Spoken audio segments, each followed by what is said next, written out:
Oh, I think we might influence the decision of His Holiness. By argument? Oh, argument, certainly, and pressure. Pressure. Applied to the church. Church houses church property. Pressure.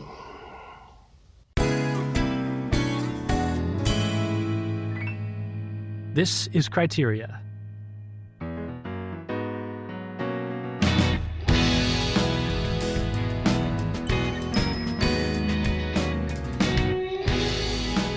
Hey, James. How's it going, man? Hey, Thomas. It's good to be back. Happy Feast of St. Thomas More. Yes, same to you. This is our special St. Thomas More episode. Of course, today isn't actually the Feast of St. Thomas More when we're recording this episode. No. But hopefully when it releases. About 10 days before. We're here with our second guest here on Criteria. Friend of ours that we met through the Catholic Culture Podcast Facebook group, actually. His name is Nathan Douglas. He lives in Vancouver. Nathan, welcome to the show. Hey, thanks, guys. It's great to be here. Nathan, maybe you can, before we get to the film we'll be discussing today, could you just tell our listeners a little bit about yourself, specifically in relation to, film and filmmaking, especially? Thanks, guys. It's great to be here. Yeah, my name is, as you said, Nathan Douglas. I'm a writer and director based in Vancouver, British Columbia. So go Canada.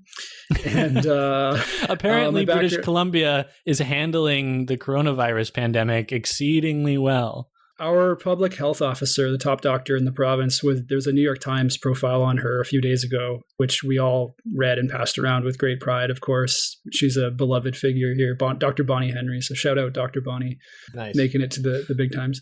But yeah, I'm based in Vancouver, originally from Ontario. I moved out west about 12 years ago to do my education in film at Simon Fraser University. So I had a BFA in film, did the film school there, met a lot of great people. I had a tremendous kind of incubator experience there of making films in this very artistically vibrant setting. And then I've just been living here ever since and making films when I get the opportunity. So I pay the bills by working as an educational media designer, also with SFU, but most of that work doesn't actually end up public. It's for online courses.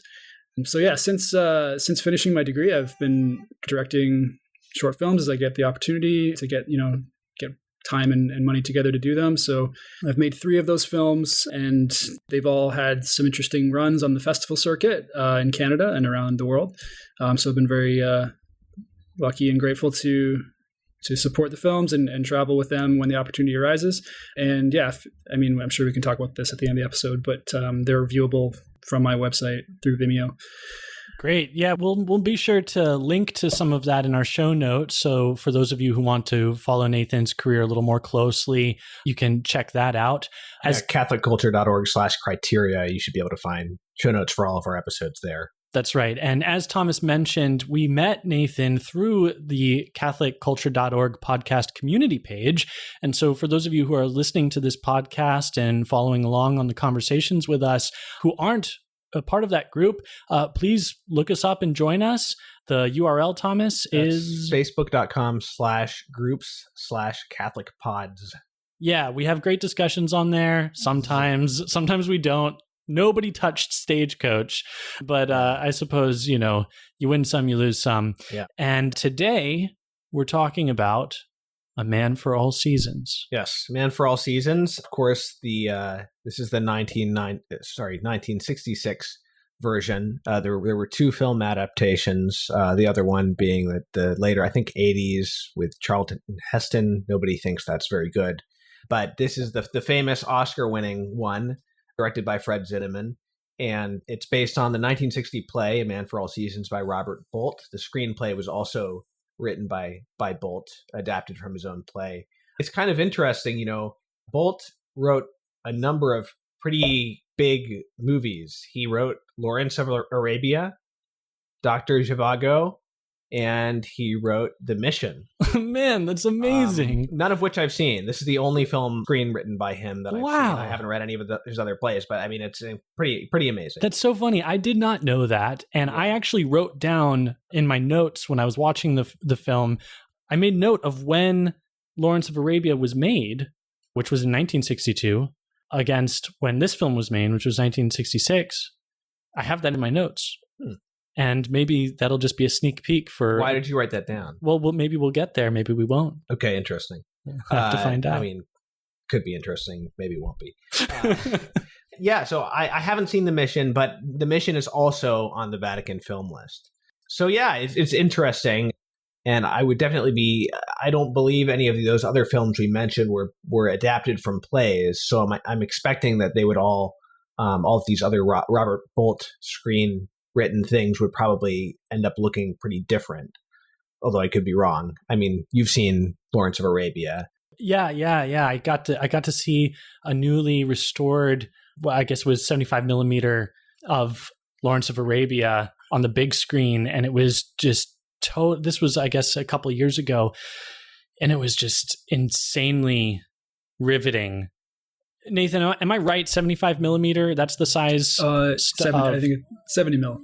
70 mil. Okay. See, this is like 35 and 70. 35 and 70. Christopher Nolan has not granted us 75 millimeter yet, though I'm sure that's going to happen next year. This is why we need Nathan on the podcast to tell me what the correct... You were actually kind of right, because I think your brain was thinking 65 millimeter, because like you go back and forth. It's like 65 and 70 are both accepted terms for how many American inches is that? Well, anyway, it was an amazing experience. I know this isn't A Man for All Seasons, but I'll just note that watching it on the big screen like that, I was like, wow, they just don't make movies like this anymore. It was so gripping. And I felt so transported. It was epic on a scale like nothing I've seen in recent memory. Mm-hmm. And you think about everything that we can accomplish now visually with, computer graphics and whatnot, but it just all kind of paled in comparison to what was executed in Lawrence of Arabia. But when you see it on the big screen, it really is a whole different how does thing. It compare to, like, I'm trying to think of a recent movie like the Lord of the Rings, Peter Jackson films, in terms of like visual epicness, landscapes? Yeah, well, I would say that probably Lord of the Rings approaches it a lot more closely than most films nowadays do, because of Peter Jackson's reliance on practical effects. I think that in Lawrence of Arabia, there's just something about seeing all of these, extras on horseback galloping through the desert as like explosions are going off in the sand. No. I'm talking about, like real scale and spectacle. Right. Exactly.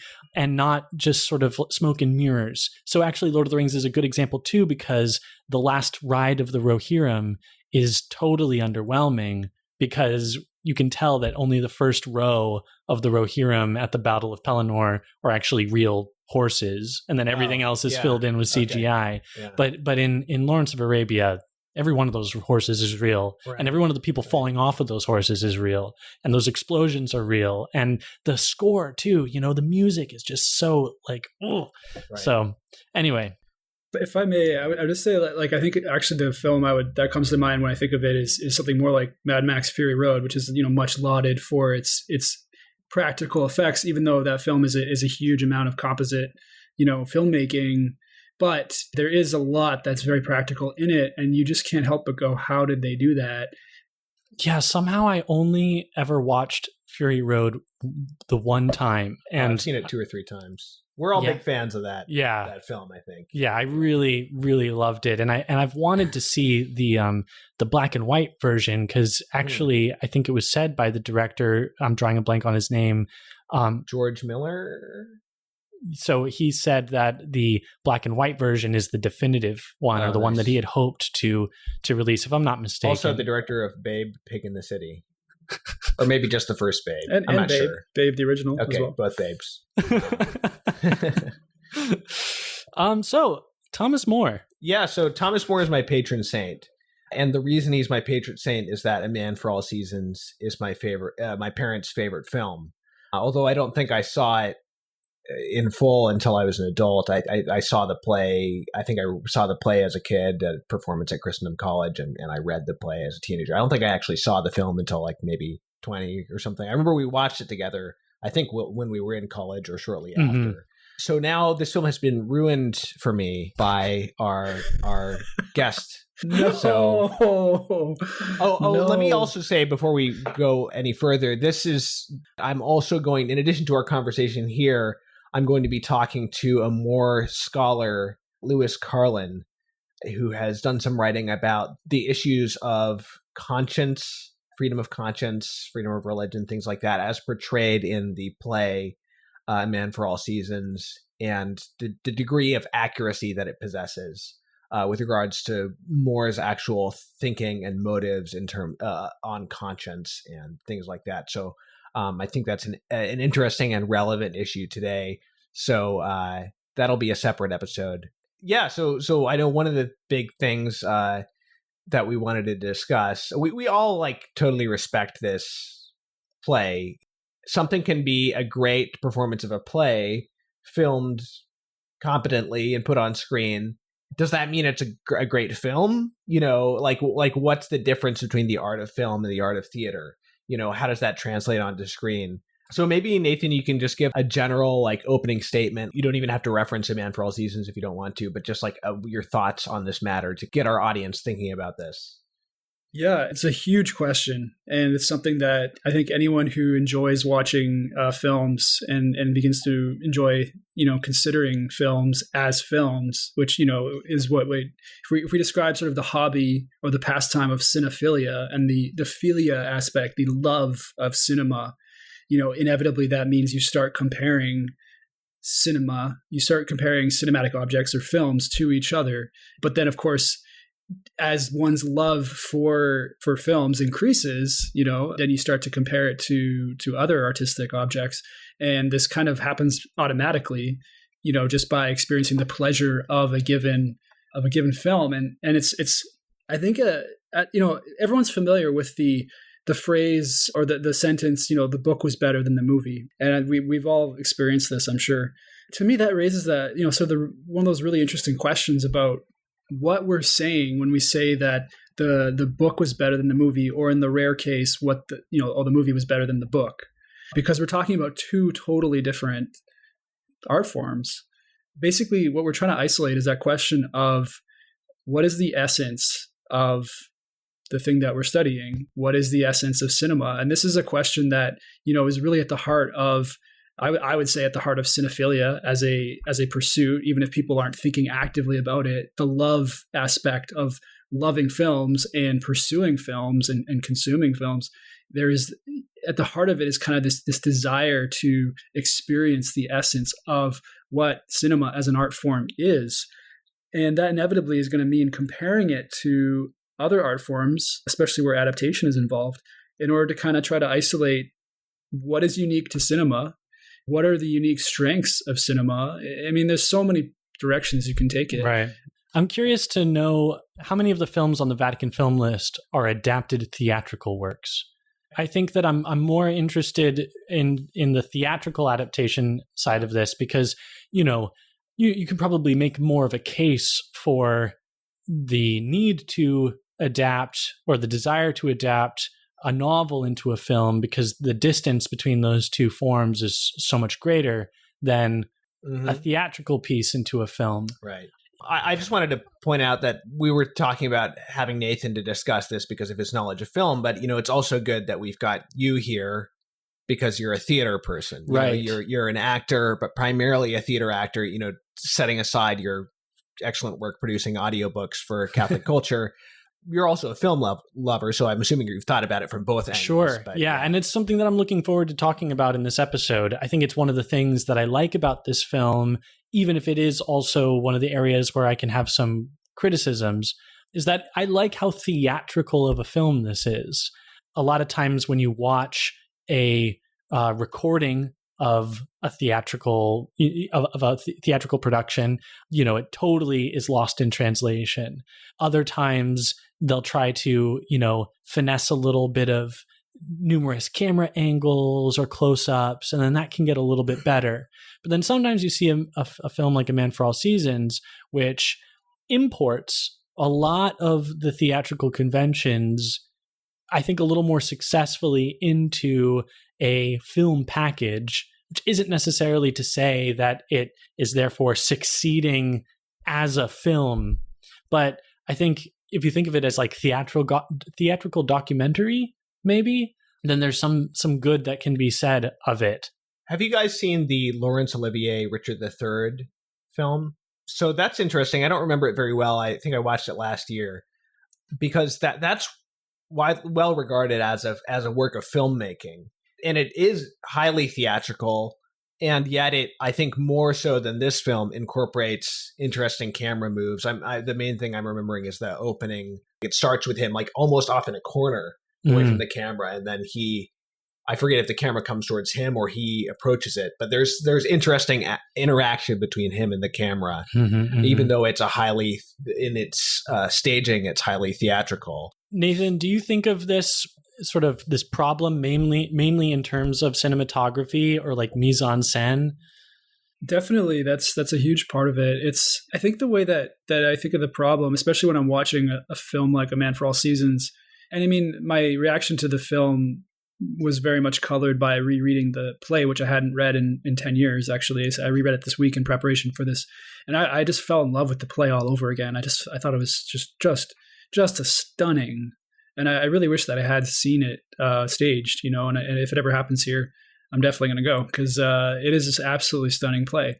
And one thing that struck me with revisiting the film was how so much of what makes the play stunning as a play, I think, is actually missing from the film, which isn't to say that's a bad thing, because things that are proper to the theatrical art aren't necessarily going to end up in a film. But at the same time, this is kind of at the heart of that question. If we're going to ask, what is it that would make a film adaptation of a play the best possible version of that play as film? It will have to incorporate some aspect. It'll have to use cinema in some unique way that corresponds, with its essence, but not deny the theatrical roots of that play. Like you don't have to negate one in order to have the other. And just to highlight that point, I was the great Catholic existentialist film critic Andre Bazin. He wrote a pair of essays on theater and cinema, which I was revisiting in preparation for this. And one of the things he said in his first part that really struck me is he kind of goes through some examples. He wrote this in the 1950s. Some examples of films that he said are very successful at retaining the sort of paying respect to the theatrical origin without, trying to basically copy the theatrical experience into a cinematic form, like what you were describing, where you just film a stage performance, with different angles or whatever. The opposite of that would be to try to think of I always associate this kind of filmmaking with Ridley Scott because he's so famous for, realism and like kind of like if he's going to make a historical epic, he's going to put everything into it. You're going to see all the historical detail and everything. The characters might be completely modern characters in a medieval setting, but he's going to make sure all the physical details. And there's that temptation for a lot of filmmakers, and I mean this happens I think with a lot of stage adaptations where they say, what can we not do on stage? We're going to do that in the film, which just means we're going to have it outside. We're going to, we're going to put it in a car. We're going to put it in a boat, whatever. We're going to do all the things that we can't do in the theater. And Bazin points this out, and he says that a film adaptation of a play that is just kind of like, okay, let's stick the action into this cinematically unique place isn't really doing justice to the material. There's kind of a crime being committed against the material. Some kind of error is happening in adaptation. It doesn't just mean transplanting the text into the more quote unquote realistic setting. And I think A Man for All Seasons actually does fail at this to some degree. You can sort of see in the film, especially in the opening. I'm kind of mixed on it, to be honest. I like seeing the opening like journey down the Thames, where we see this expansion of the frame that you can't get this river journey on stage. But at the same time, it does feel to me a bit like an arbitrary, well, this is what people expect because it's a film, right? If I can just say my impression watching the film again just now was actually there's a few sort of like cinematic moments, but it's not actually really integrated. So I'm thinking the main things I'm thinking of are that scene you just mentioned, where the first like 3 or 4 minutes there's no dialogue, and a lot of it's the changing credits scene really and too, stuff. right? It's just it's mainly credits, right? So and then the scene, the moment. It's very nice where St. Thomas is in jail and he looks out his little window and you see the seasons changing out of that narrow window. Right. But that cinematic thing is not at all integrated into scenes where the action is actually happening. Sure. So like it's just interesting. I think like another adaptation of Richard III that I just watched is the Ian McKellen version. I don't remember who directed that, but that one is far more of like even more so than the Laurence Olivier version, is far more like, okay, this is a movie. It really makes a point of that. I think the first 9 minutes go without any dialogue, unless you count like a couple mumbled things and a song that's being sung. I think it's interesting what you said about place or location, or kind of just taking the action of the play and putting it outside or in a boat or something that we couldn't do in a theatrical space. Because of course we see that in A Man for All Seasons, and I thought that this film has like a very kind of strange relationship to space. Like if I wasn't thinking about it in terms of a play, like, okay, so for instance, if I didn't know that this was an adaptation of a play and I was just watching this film fresh, off the boat, I think I would be struck by this sort of quasi liminal, magical kind of feeling to it. Everything is always returning to the water, always returning to the river. And like somehow there's this sense of collapsed distance. Like these places are so far away from each other. The two main places that they go to up and down the river are St. Thomas More's estate at Chelsea, and then Hampton Court at Richmond. But the one gesture that we're given to suggest how far the distance actually is when St. Thomas More gets into the boat coming back from his meeting with Cardinal Wolsey, and he says, it's nighttime, and he says, I'll give you 3 pence if you get me back home for breakfast. Yeah. And so then cut, it's daytime and they're still rowing. Right. And he's kind of drowsing, and so it's like, whoa, this is very far. But of course, in the space of the film, it doesn't feel that far at all. It feels like they're just like right down the street from one another. Did you guys get that sense? Yeah, I don't know. I didn't think of it. My point is that the world doesn't really feel quite real in this film. I think that's true. And it feels like we're stepping into another relationship to time and space, because you not only have this sense of collapsed space, collapsed distance, but also collapsed time. I mean, there are segments where in an instant we move kind of abruptly, days, weeks, months at a time. A lot of times it's not even clear. It's kind of an indeterminate amount of time that transpires, but we have to the audience has to kind of catch up. Sometimes we're given a sense of how much time has passed, like that shot that Thomas was referring to where we see the seasons changing. Other times there's nothing really given us right away to tell us that we've moved forward in time until it's like, oh, I think that Roper and Meg are married now. Oh yeah, they're married now. What? Wait, where are we? How much time has passed? We see Thomas More aging throughout the film, mainly by his hair getting grayer throughout. But even that is kind of like almost so subtle as to be imperceptible. And it's very hard to track distance and time. And so the relationship to time and place in this film feels very, very odd. And this is actually also, I know I'm going on pretty long here, but this is also why I wrote down Lawrence of Arabia, because this is an epic story, right? I mean, it's like we're traversing long periods of time, 7 years, far distances. Yeah. We're dealing with, like the grand schemes of kings and plotting politicians, and yet everything feels so local. There are like scenes where there are a lot of extras, in the jury. Are you talking about A Man for All Seasons, or I'm talking about A Man for All Seasons? Yeah, but there's also kind of a sense of like, is this world populated only by like 12 people? because we keep seeing this. Well, that's like a play. Yeah, right, Totally. right. But like even when the lady who gives him the bribe is brought in, it's like she's just brought in from like waiting outside in the hallway, and it's like, is this woman just like always waiting in the wings, like just to show up? And anyway, I wrote down Lawrence of Arabia because this was a film made years earlier and with the same writer, and yet does such a better job of capturing scale, epicness, place. Maybe I don't want to be too harsh and say better job, but it certainly does a very different job. So yeah, I thought that was remarkable, the film's sort of strange dreamlike quality. How do you guys account for that Robert Bolt writes the screenplay for a film like Lawrence of Arabia, a film like Dr. Zhivago, a film like The Mission, and is able ostensibly to capture scale and epicness and render it onto the screen, and yet writes the screenplay for A Man for All Seasons and doesn't seem to do that, make that same effort in the same direction? Well, I can't answer it because this is the only one of those that I've seen. Okay. So. Well, what do you think, Nathan?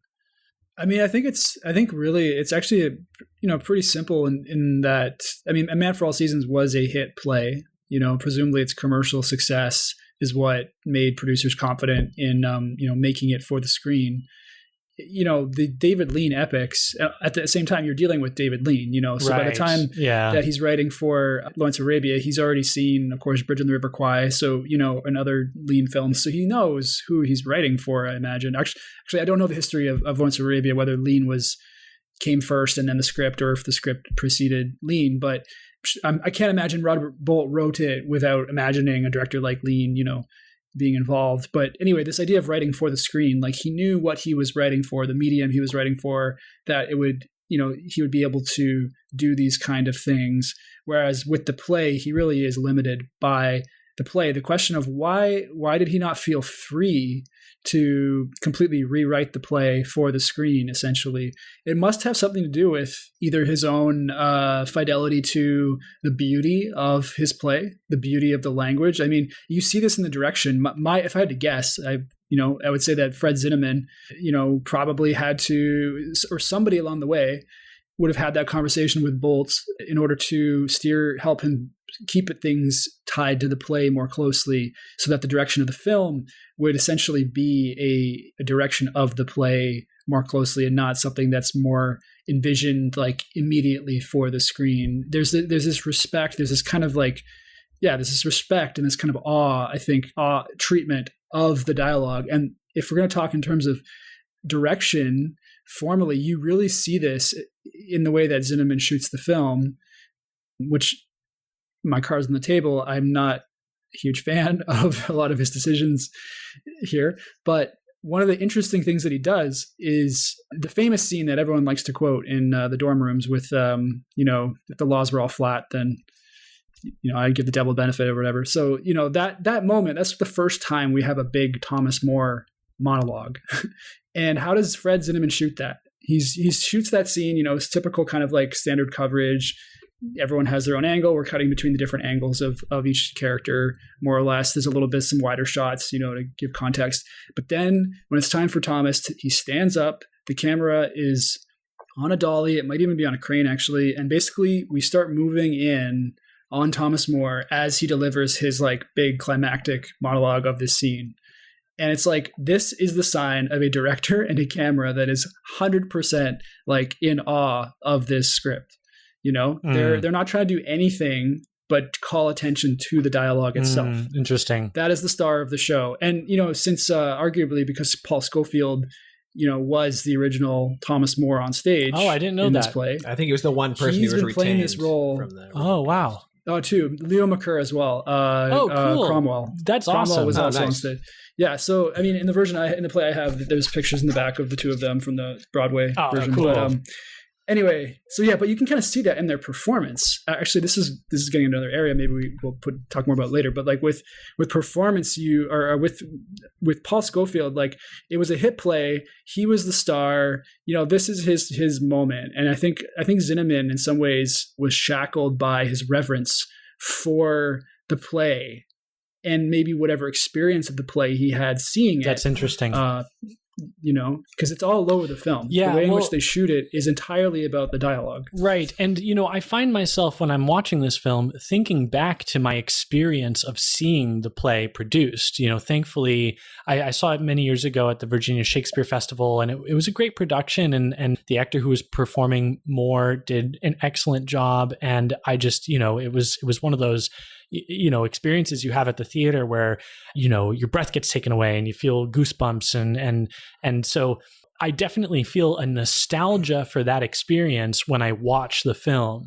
It's one of the things that I suppose I appreciate about it is also that watching the performances, the way I see it, it's not primarily film acting or like what we would associate more closely with film acting, a more naturalistic style of acting. It is very theatrical. It is very heightened, especially Moore, which isn't to say that Paul Scofield doesn't utilize the camera at moments. I think, there are times when just like a subtle right raising of the eyebrows or a tilt of the head speaks a lot. And so I think Paul Scofield understands the transition, but he also, and everybody else in that cast, definitely brings a kind of theatrical gravitas. What about Orson Welles? Do you think he's doing that as well? Or? Yeah, that's actually a good. I think that. So he plays the Cardinal. Right, he plays Cardinal Wolsey. And I think that the interaction between Paul Scofield and Cardinal Wolsey is the best adapted scene in the film. I think that it leverages the use of the camera to the greatest effect, which might not be saying a whole lot, because I think, our thesis statement is that the camera isn't being really leveraged to tremendous effect in this film. But I think in that scene in particular, I'm thinking about like the close up on Orson Welles, saying pressure. It's like, it's cool. Yeah, it's a great scene. If I could, I think it's actually, that's a great point. And I think what it highlights actually for me is that, because the way that scene is shot is not, I would say, significantly different. It's not different at all from anything else in the film in terms of how it's shot. But the difference is in the performance. And I think actually, contrary to what you're saying, Thomas, I love that you brought that up, because I hadn't even thought of this. I loved Wells' performance, and he's often seen, of course, as like he has the skill set to go super theatrical, and obviously he loved Shakespeare, with his own films and stuff. But in this scene, he's actually, I think, giving the most naturalistic performance of the entire film, and you can see it in which everything is extremely limited. It's all about, like you said, those little looks. Yeah, he really is. The way it's 100% a naturalistic modern film performance, and it works amazingly opposite Sir Thomas, Paul Scofield, the classic theater actor, because and I think this is one of the challenges of the film for me, is that I love Paul Scofield's work in this film, but at the same time, I feel like it is kind of caught in this no man's land between full-on theatrical, what he would have done on Broadway, and something that's really more suited for a cinematic treatment. I feel like he's kind of in the middle, and it sometimes it works, but I find often it feels to me like he's kind of stuck at doing like a theatrical light version. Sure. But that tension with Wells works so amazingly their dynamic. It almost feels like, even in the acting styles that are being employed in that scene, Wells is kind of this worldly, modern, decrepit, which isn't to say that like naturalism as an acting style is any of those things. But I think that when it's put up against the sort of glorious, gravitas of a classical, British performer, there is a kind of drama that's already built into the performances. I'm excited to rewatch this after this conversation. Well, I hope our listeners are too. Yeah. Well, and I'll also say that a lot of the performances throughout the film, one word that came to mind is choreographed, because this is something that, is, I think, a feature of theater acting as opposed to a lot of film acting, is that theater acting is very highly choreographed, which isn't to say that film acting can't also be choreographed, but often in my experience, and I think in watching, is a little less so.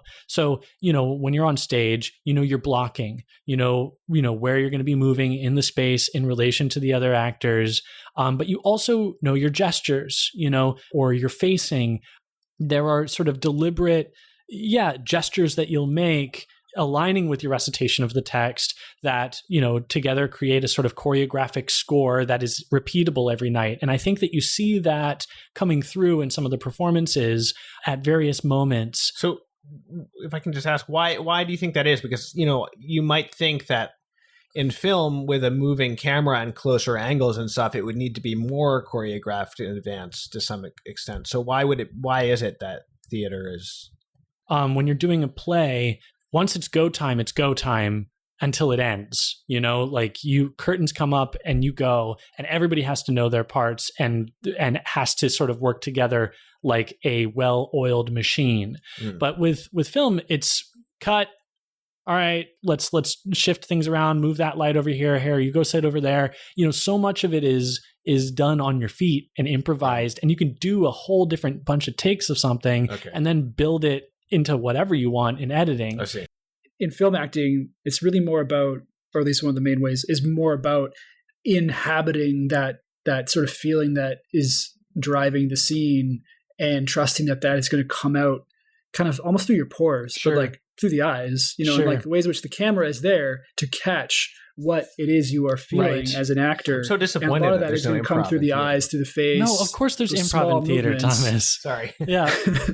But in theater, it's like everything is meaningful. Like everything means something. Yeah, well, every so movement, every another whatever. Example, but in film, it's not like that. Another example to speak to your point, Nathan, is in the prison cell right at the end when Thomas More has kind of a little breakdown. He says, it's good, it's very good. And then he starts to cry. Well, if that were in a film nowadays, we would see the actor crying. Okay, there would be tears in his eyes and he would be weeping. Right. Okay, and it would be like brutal. But in this, it's actually a series of gestures that are very eloquent. He kind of bobs his head a little bit, and then he ducks into the actress who's playing his wife, and he kind of covers his face with his hand, and all of it signals to us that he's in emotional distress. It cues us that he's crying. But I'm just seeing the reunion between husband and wife in A Hidden Life in my head right now, and how completely different it is. There's so many. Hidden Life is such a good comparison film for this, actually. I think it's in a lot of ways. That's one way for sure. Just going to throw that in case you want to talk about that later. But Sure. There's so many parallels with The Hidden Life, actually. But oh man, sorry, well now I really want to talk about the parallels between A Man for All Seasons and A Hidden Life. But I feel like this episode will go for 3 hours. Well, you have a lot of the similar family dynamic. You have the same arguments are being made essentially to try to get the two heroes to give in and all that. The one that I would harp on is that I find really interesting is how, and it goes into this whole theater text versus film text kind of discussion, is that A Hidden Life, there's no way I can ever imagine A Hidden Life as a play. Right. The essence of A Hidden Life is it has nothing to do with his words, really. It's all about him inhabiting the world that he lives in, and eventually, and obviously his resistance and his martyrdom. But really, even though he left behind many, many words, Malick made a conscious choice to not include very many of them in the film, whereas Man for All Seasons is basically the opposite. It's entirely a film made up of words, and it's entirely based on the notion that Sir Thomas More's greatness is, in the view of Robert Boltz, an agnostic, his greatness is in his facility as a writer and the virtues that he practiced. Yeah, well, and I think that you could just listen to this film without watching it. If you just listened to the audio, you wouldn't miss anything really. Yeah. Whereas if you listened to A Hidden Life, I think you would just be very bewildered, which you might be watching it too. No, that film's very comprehensible. It's awesome. I loved it. Big Malick fan. We stand A Hidden Life. But yeah, this film is definitely a wordy film. It's interesting though. The play actually does read very well. It's a very readable play. You can really. It's as plays go, you can really experience it on the page to a large degree, I think. I honestly got more chills reading it than I did watching. Oh yeah, that was my experience too this time as well. I was straight up. I started crying at one point reading the play because it's overwhelming.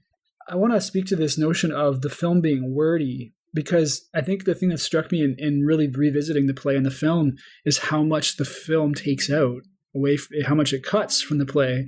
And it also, adds some, I think, kind of fairly meaningless additions. I feel like actually a more faithful film adaptation of the play that would keep as much of the dialogue as possible, it would end up being criticized for being too faithful to the play.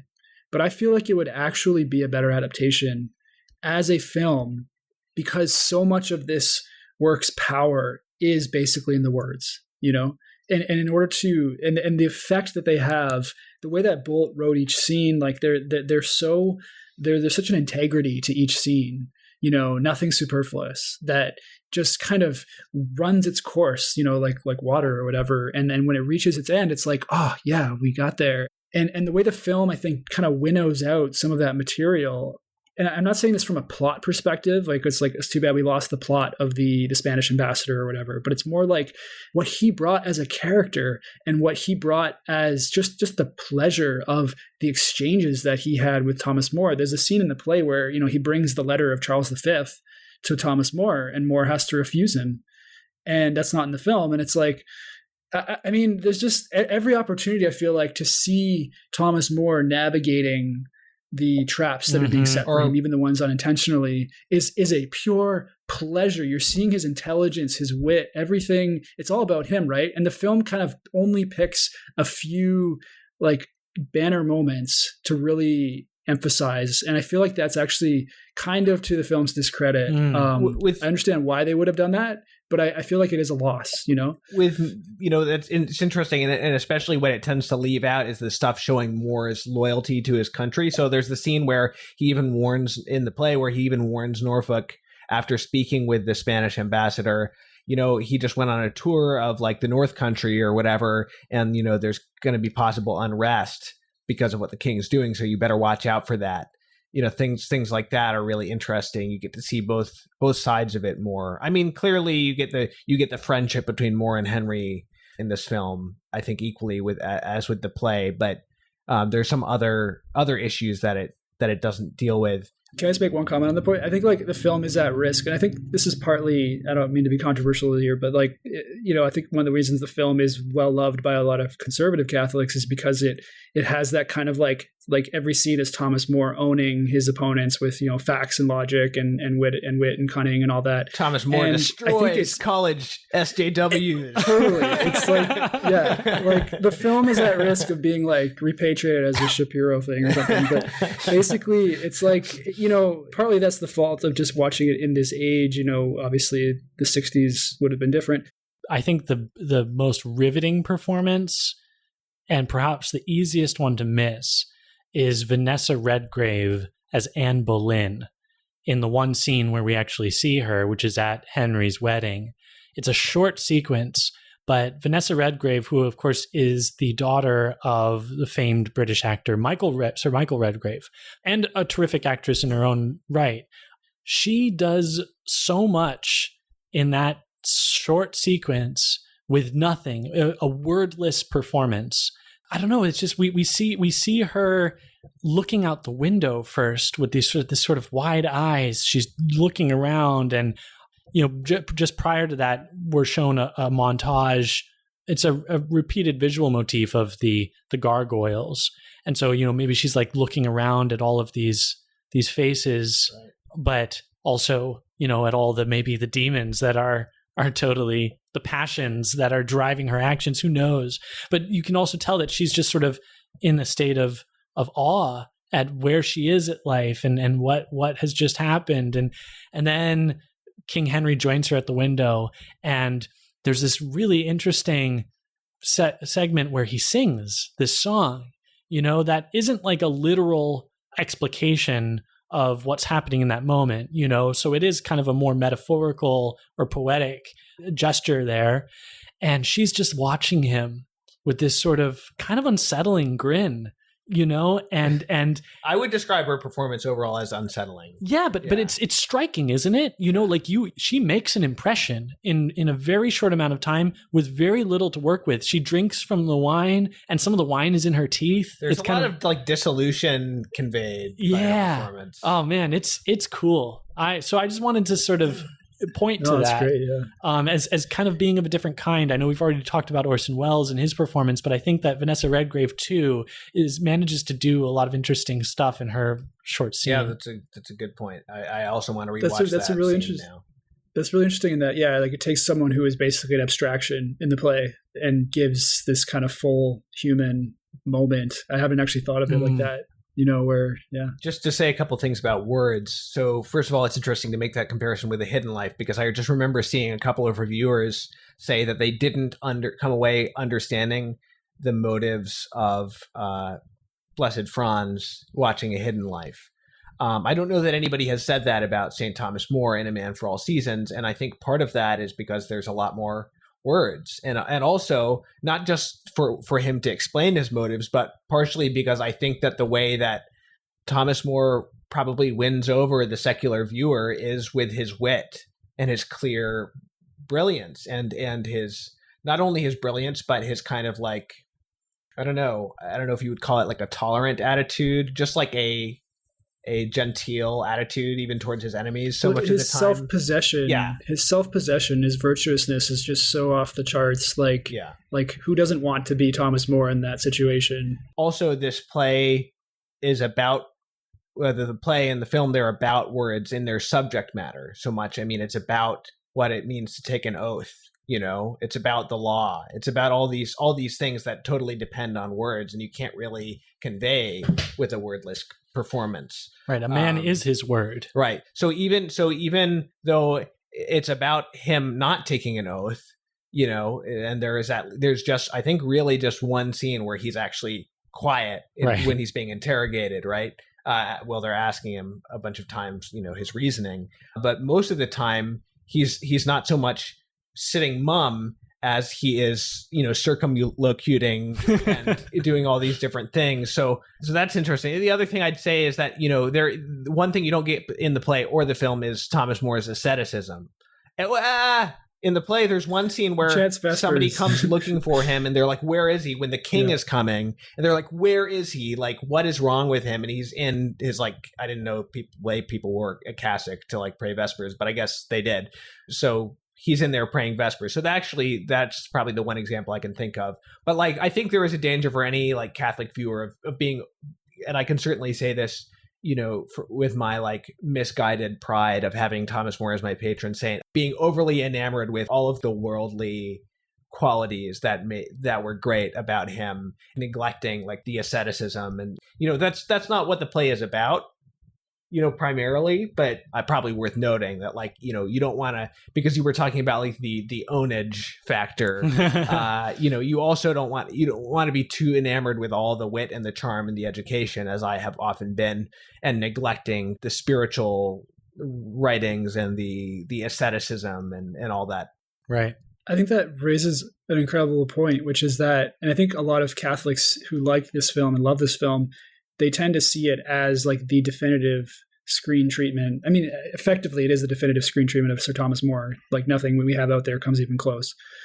But I think even though the film is good and it conveys, definitely, for sure, it must convey some reality of Thomas More. And I was just actually thinking, how many people are going to get to heaven and meet Sir Thomas and be shocked to realize he's not Paul Scofield? Right. Anyway, I think that's just how powerful he owns that role. But anyway, that's not to say that there couldn't be a better film about Sir Thomas More. Yeah, and it's been long enough now that who knows, if this is the sort of film that Hollywood would ever touch, but it's certainly, it's not like the final word has been said on adapting this play or even this story. And I found myself thinking that when I was watching this, that, wow, this is really a tremendous story that, I think a lot of Catholics certainly are familiar with. A lot of Catholics have seen this film, but I think that probably increasing numbers of our peers who aren't Catholic haven't. There's a couple of things, things that could give a filmmaker hope, one of them being that at least a fair amount of the dialogue in the play is taken from either Thomas More's writings or accounts of his speech. So that's helpful, right? So you don't have to be, obviously Robert Bolton is an amazing writer, but you don't have, and he was able to match the tone of those things with his own writing, which he talks about in the introduction to the play. But you don't have to like rewrite all of Thomas More's dialogue. And the other thing being that, if you did want to show more of his asceticism or whatever, a lot of that wouldn't require words. It could just be, you wouldn't even necessarily have to do a whole different movie about Thomas More, though you certainly could. You could still adapt the play, but instead of putting in a scene where you see Anne Boleyn, or in addition to that, you could have, just little moments that give you a hint of Moore's interior life a little bit more, and the prep work that has gone into this final period of his life.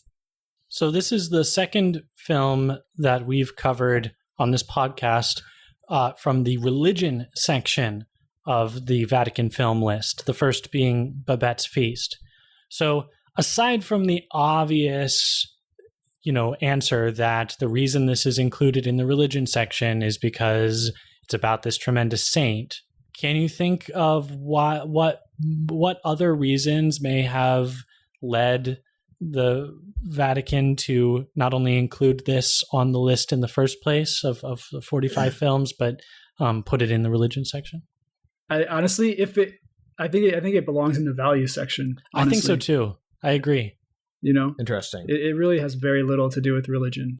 I had thought that maybe one of the reasons this film is included too is sort of because of its value as a snapshot of a theatrical work that wouldn't have been possible without this medium.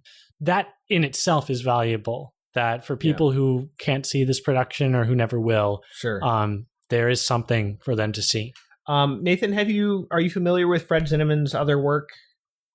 I've seen, so I've seen From Here to Eternity and High Noon, and I think that's the extent for me. And it's been over 10 years. Okay, I was just going to ask, if you thought those films were as different in their visual approach from this as the other Robert Bolt films are, I think they are.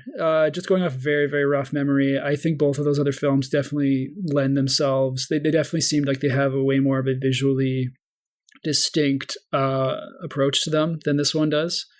And yeah, I think that is one of the surprising things maybe about A Man for All Seasons is kind of how flat it is visually. I think this really kind of goes more into the like shot editing relationship where, and you do see this in the trial scene, especially where, it is a lot of wide shots, which, I personally, I like that they try to keep it wide and stuff, but the way that we cut in and out frequently in that scene between basically Sir Thomas and the crowd, the audience, and there's this constant cutting back to the wide, cutting back to the super wide, then back to the Sir Thomas, back to Cromwell, whatever. So like the drama is in between the shots, between Thomas and Cromwell, and you could make an argument just logically for the shots going to the wide as like reaction shots or whatever, but often the film will go back without it being to the gallery, to the wide, the whole room, without it being a reaction shot. And to me, like this is what I would call the, it's basic coverage principles, right? You'll see the exact same strategy on most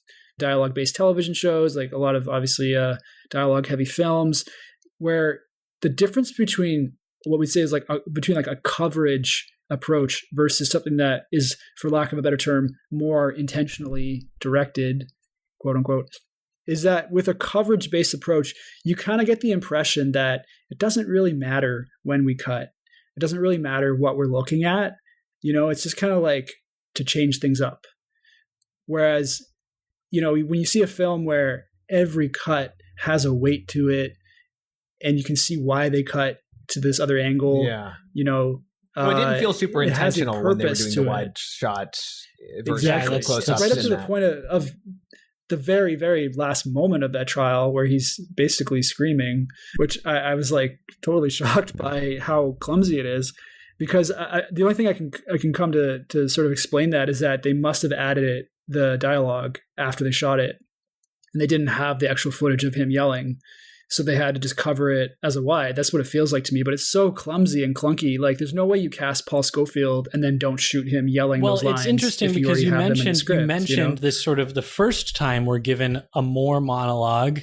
The camera comes right in up close and pans into him in this sort of glorious rebuke of Roper. But then in this climactic moment of, nevertheless, it was not for the supremacy, but because I would not bend to the marriage.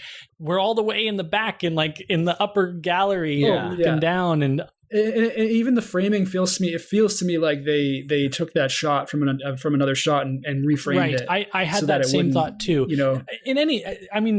Regardless, I think it is an interesting effect. It's like, okay, well that is interesting. It resounding through the rafters or whatever. Right. Or it's what if they just shot literally just like shot the rafters?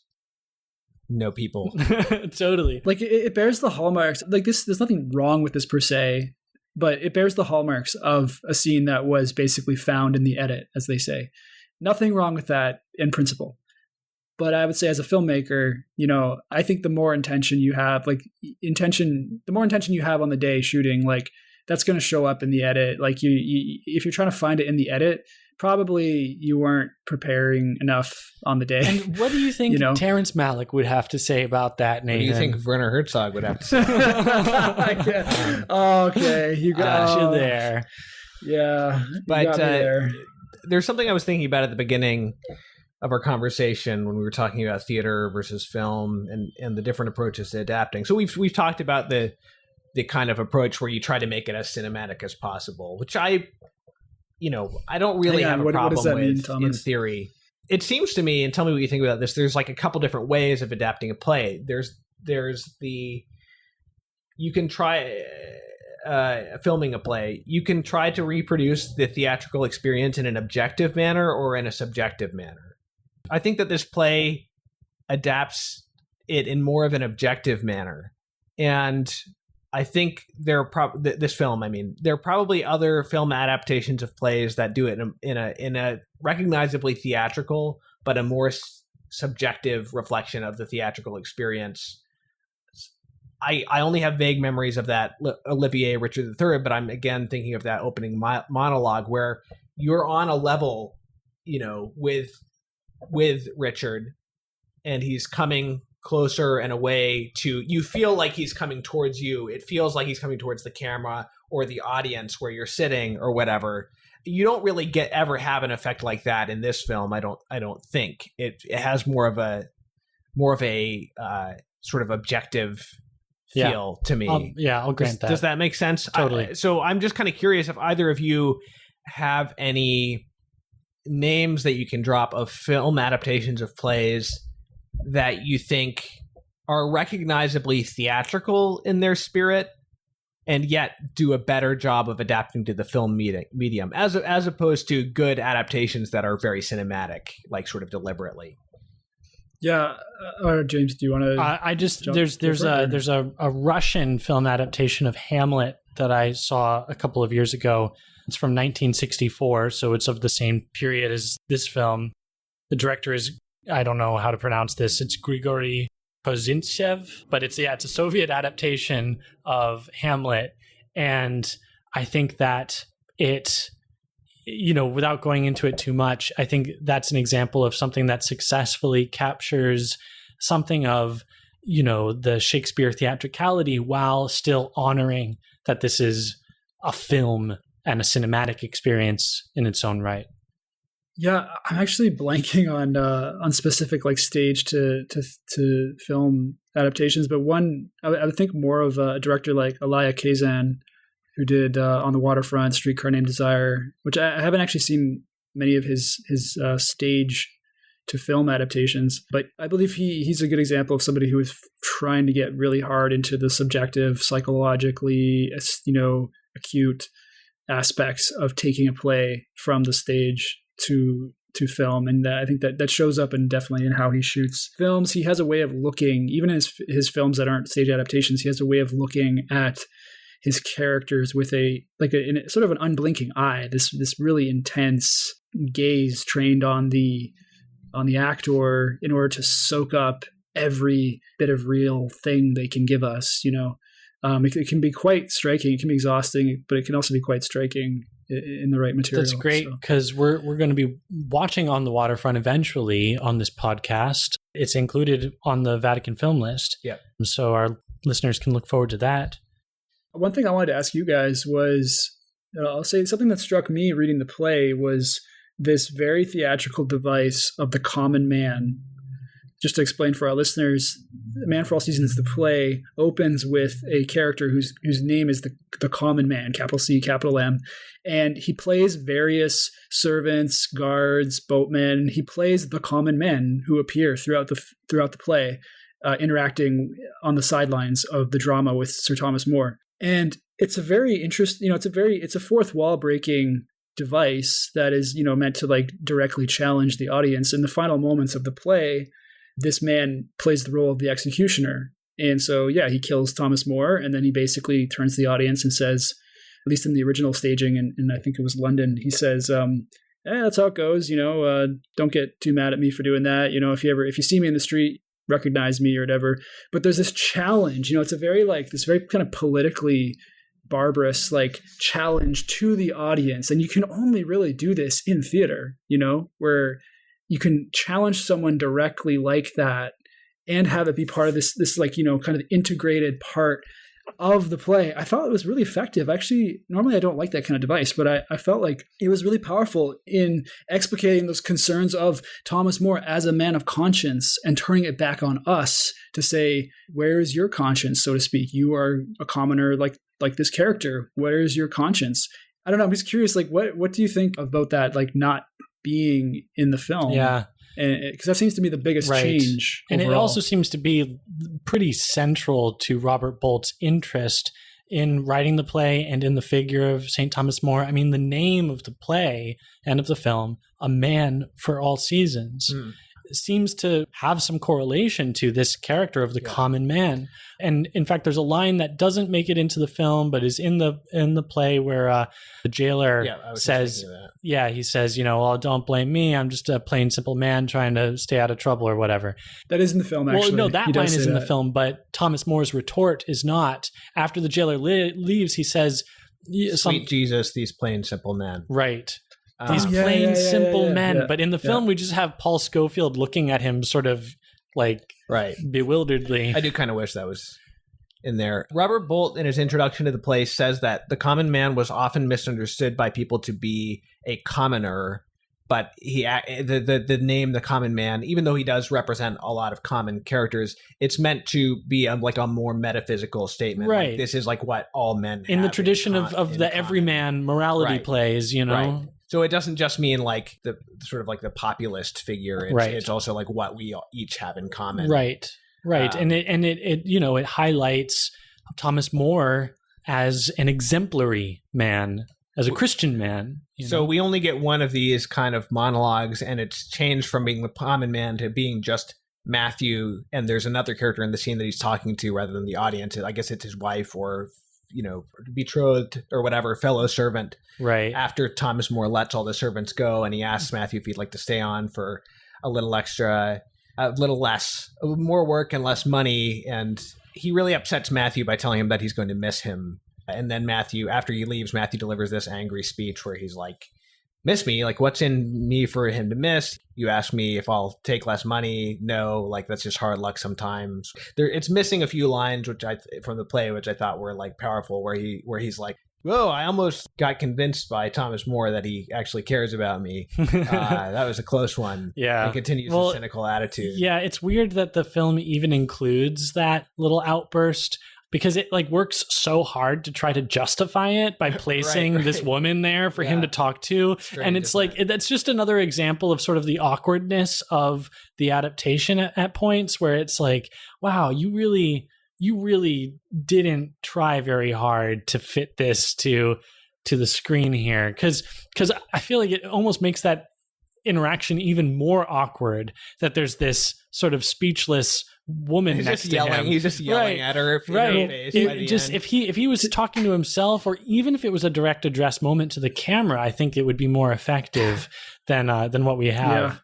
Yeah. And this points up exactly this. I guess this would be my closing comment, is that I think when I consider the film and kind of its complexity, that scene for me it points up essentially, to go back to John Ford. And one of the things I loved about your conversation about John Ford was how your guest mentioned Ford as a poet at heart. He knows when to let silence speak.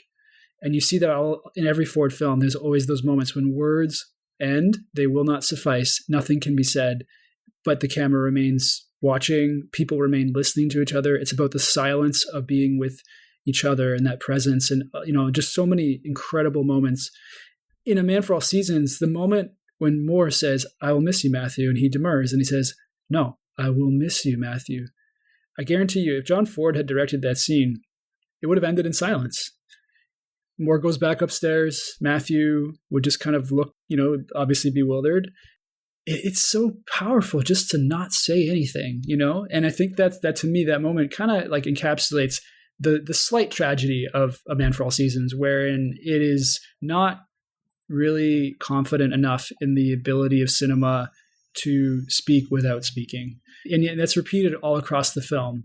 At the same time, it's a marvelous film in how, in spite of flaws like that, the character of Sir Thomas More, the virtue, this is what really struck me on my 2 viewings this spring, the virtue of Thomas More. Who looks at him and doesn't go, "I want to be that man"? The self-possession and the way that Schofield, just does such an incredible job of conveying this person who is in total command of his passions, of his intelligence. Like it's such a remarkable, aspirational kind of performance, but still very human. And I think the film, does succeed.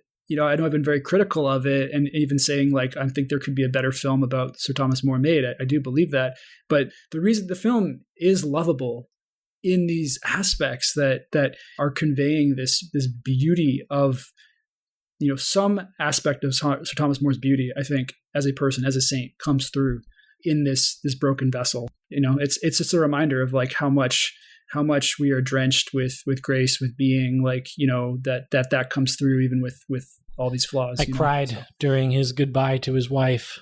Me too. I found that very effective. I found that crying when I'm viewing the film from a prone position is more cry-y, because normally I just tear up, right? But when you tear up and you're lying down, it kind of you actually do get, it doesn't like stay in your eyeball. It kind of like drips down the side of your head, and you actually have to wipe your eye with your tissue. That's my experience lately. All right. Well, listening audience, take it from Thomas. If you want to cry during a film, lay on your back. No, don't lay on your back. Oh. If you want to tear up, stay in an upright position. If you want to have tears actually fall out of your eyes, then supine is the way to go.